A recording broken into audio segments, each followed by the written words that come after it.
Eu sofri um acidente, eu bati de frente com um caminhão, né? Bem na época que eu era terapeuta, eu era feliz, mas eu estava quebrado financeiramente. E...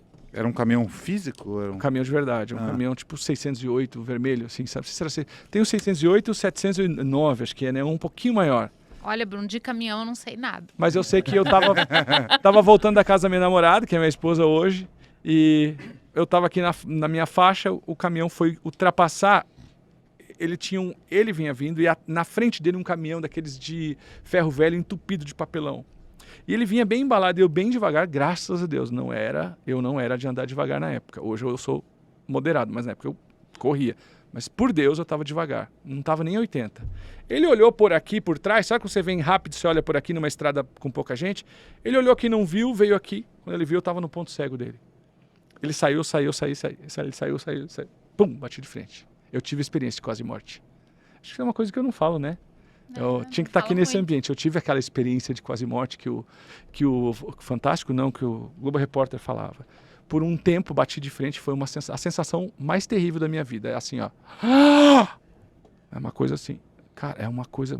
E aí eu tomei aquela porrada e apaguei. Quando eu apaguei, eu tô num espaço muito, assim, branco, parece uma abóboda. E umas pessoas, assim, normais, vestidas normais, olham um para o outro como se fossem uma pessoa no escritório, assim. Olham um para outra, mas tinha umas fumaça branca, assim, uma olha para outra, olha para outra, olha para outra. E hoje eu sei que eles estavam decidindo. E aí, como se alguma coisa sugasse muito forte, fez assim, ó. E quando eu voltei, aí eu voltei com uma imensa dor. E quando eu olhei no espelho, eu tinha um palhozinho feio. Aí o palho tava com o espelho caído, assim, eu olhei um pedacinho do espelho, eu não vi nada, é puro sangue. E só os olhos brancos. E a dor aqui insuportável, quebrei o externo e bati forte a cabeça. Olha só o sinal. Abre teu coração, abre tua cabeça. Eu falo desse acidente como o melhor presente que eu tive na minha vida. Não naquela época, agora que eu passei.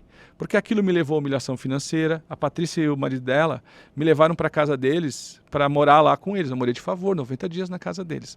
Os bombeiros me tiraram das ferragens, me salvaram mesmo. Sou grato aos bombeiros até hoje. Quero mandar um abraço para todos os bombeiros. A gente está sempre envolvido em causa para eles.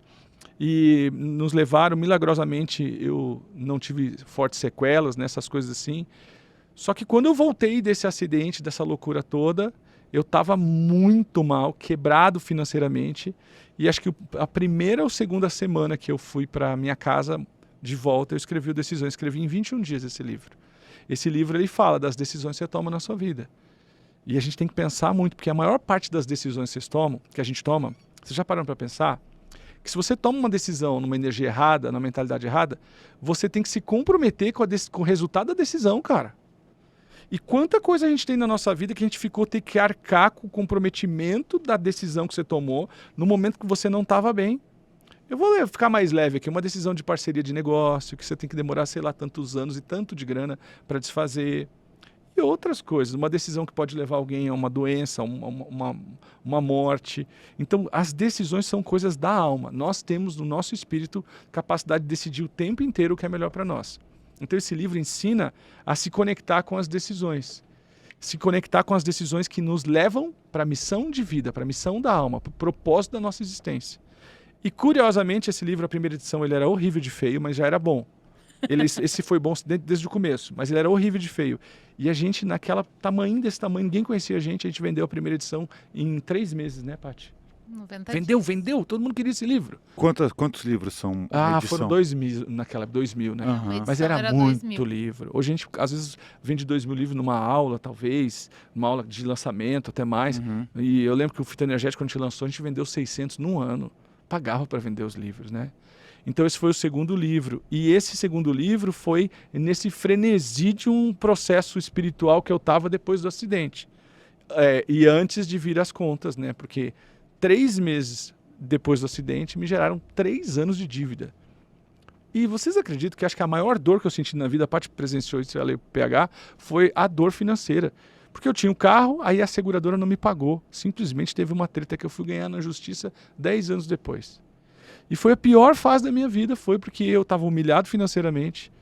Meus pais, muito preocupados, meu pai falava, filho, isso não é uma canoa quebrada. E quando você está mal, mas você tem um sonho, e aquele sonho não está dando certo, a coisa que você menos quer, as pessoas que você mais gosta, falando que aquilo está ruim. Então, até queria dizer uma coisa. As pessoas que a gente ama, elas não fazem isso porque elas não querem o seu bem. Elas fazem isso porque elas querem que você encaixe no modelo de felicidade delas. Então, você só tem que entender isso. E porque hoje, quando eu faço sucesso, quando eu vibro nas coisas boas, meu pai também vibra por mim. Porque naquele momento era o que ele tinha. As pessoas sofrem por não nos ver tão bem. Agora, o que a gente tem que aprender?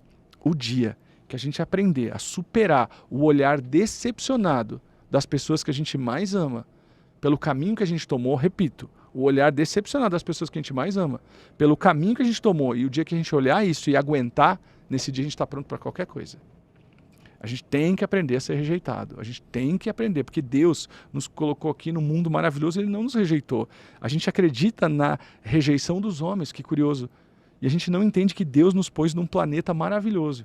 Então, nessa época, eu estava muito mal, estava quebrado, eu estava complicado. E é onde que eu e a Paty também, Paulo Henrique e a Patrícia, eles cuidavam de mim lá porque eles tinham um pouco mais de condição de trabalhar, ela cuidou da agenda, mas a gente foi errado de grana. Todo mundo no negativo, no cheque especial, devendo tudo, não conseguia pagar. E não é que a gente era gastador e comprava coisa de marca, não tinha dinheiro para pagar o mínimo mesmo. Porque era uma fase difícil. Ninguém começa grande.